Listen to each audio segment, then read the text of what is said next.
আসসালামু আলাইকুম। Welcome to my channel. প্রিয় ষষ্ঠ শ্রেণীর শিক্ষার্থীবৃন্দ, আশা করি সবাই ভালো আছো। আজকে আমি তোমাদের জন্য অনুশীলনী ৫ এর সমাধান নিয়ে এসেছি। সরল সমীকরণ। এখানে আমরা শুরুতেই ১২ নং প্রশ্ন থেকে খেয়াল করব সমীকরণগুলোর সমাধান নির্ণয় করা। আমাদের ১২ নং প্রশ্ন। এখানে কিন্তু ১২ থেকে ২৩ নং এ অঙ্কগুলো আসলে ইজি এবং কতগুলো অঙ্ক সেম। ১২, ১৩, ১৪, ১৫, ১৬ এগুলো কিন্তু একই রকম অঙ্ক। আরো আছে ১৯। এগুলো মোটামুটি সেম নিয়মে। তো আমি কিছু অঙ্ক তোমাদেরকে বুঝিয়ে দিব। আশা করি তোমরা সবগুলি বুঝতে পারবে। তাহলে আমরা শুরু করি আমাদের সমাধান। আমরা ১২ নং প্রশ্নটাকে খেয়াল করি। x + 4 = 13।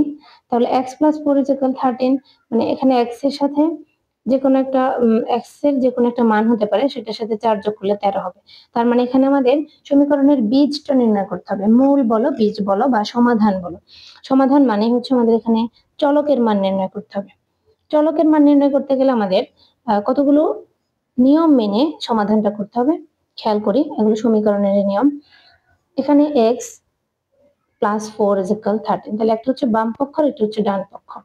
এখানে আমরা যখন বাম পক্ষ থেকে ডান পক্ষে কোনো কিছু স্থানান্তর করব, সেক্ষেত্রে আমাদের চিহ্নের কিন্তু চেঞ্জ হবে, যে প্লাস থাকলে মাইনাস হবে, মাইনাস থাকলে প্লাস হবে, ইনটু থাকলে ডিভিশন, ডিভিশন থাকলে ইনটু। তাহলে এখানে আমরা প্রথম যেহেতু x এর মান বের করব, এই বাম পাশে যতগুলো অক্ষর থাকবে বা অন্য যা সহগ থাকবে এগুলো সবই আমাদের স্থানান্তর করতে হবে, পক্ষান্তর করতে হবে। তাহলে x + 4 = 13। এখানে আমরা 4 কি করলাম, 4 এখানে আছে যোগ অবস্থায়, প্লাস 4 কে যদি আমি ওপাশে স্থানান্তর করি তাহলে এটা হয়ে যাবে বিয়োগ, মাইনাস। এবার 13 থেকে 4 গেলে কত, 9। তাহলে x = 9। এটাই হচ্ছে আমাদের সমাধান। এর মতো করে 12, 13, 14 সেম নিয়মেই, 15 সেম নিয়ম, তারপরে এটা মাইনাস, তাই একটা আলাদা করাচ্ছি। দেখো y - 5 = 11। তাহলে এখানে y এর মান নির্ণয় করতে হবে। এবার y এর সাথে আছে -5। -5 কে আমরা এই পাশ থেকে পক্ষান্তর করে যদি ডান পাশে নিয়ে যাই তাহলে এটা হয়ে যাবে প্লাস, চিহ্ন পরিবর্তন হয়ে যাবে প্লাস। তাহলে 11 5 যোগ করলে কত, 16। y = 16, y এর মান হবে 16। এবার দেখো 16 নাম্বার অঙ্ক একই রকম, তোমরা অবশ্যই পারবে আশা করি। 17 3x = 12। তাহলে 3x = 12।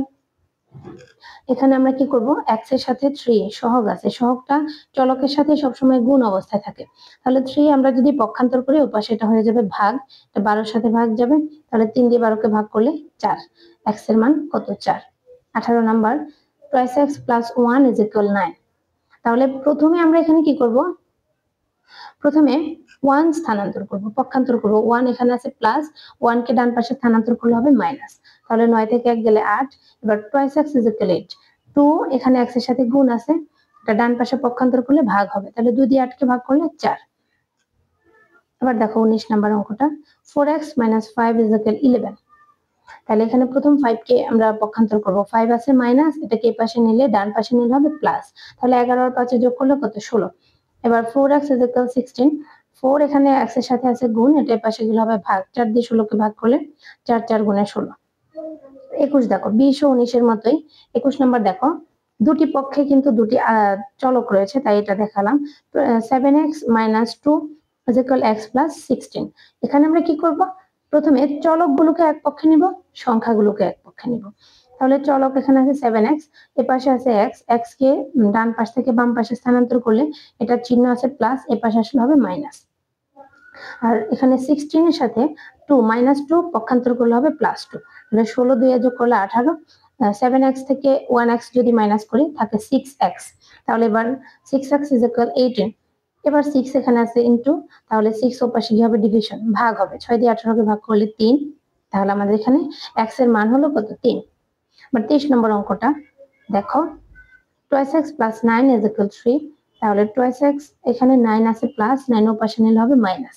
তাহলে এবার দেখো 3 থেকে কিন্তু 9 বিয়োগ করা যাবে না, কারণ ছোট সংখ্যা থেকে বড় সংখ্যা বিয়োগ করা যায় না। তাহলে আমরা 9 থেকে 3 বিয়োগ করব। এবার 9 যেহেতু মাইনাসের, তাহলে বিয়োগ ফলটা কিন্তু অবশ্যই মাইনাস চিহ্ন হবে। তাহলে 9 থেকে 3 গেলে 6 -6। এবার 2 এর পাশে আছে গুণ, 2 কে যদি ওপাশে পক্ষান্তর করি এটা হবে ভাগ, 2 দিয়ে 6 কে ভাগ করলে 3 -3। তাহলে x এর মান হচ্ছে এখানে -3। এই হচ্ছে আমাদের সমীকরণের সমাধান নির্ণয়। আশা করি আমার সাথে থাকবে পরবর্তী ক্লাসে ইনশাআল্লাহ বাকি অঙ্কের সমাধান দেব। ধন্যবাদ।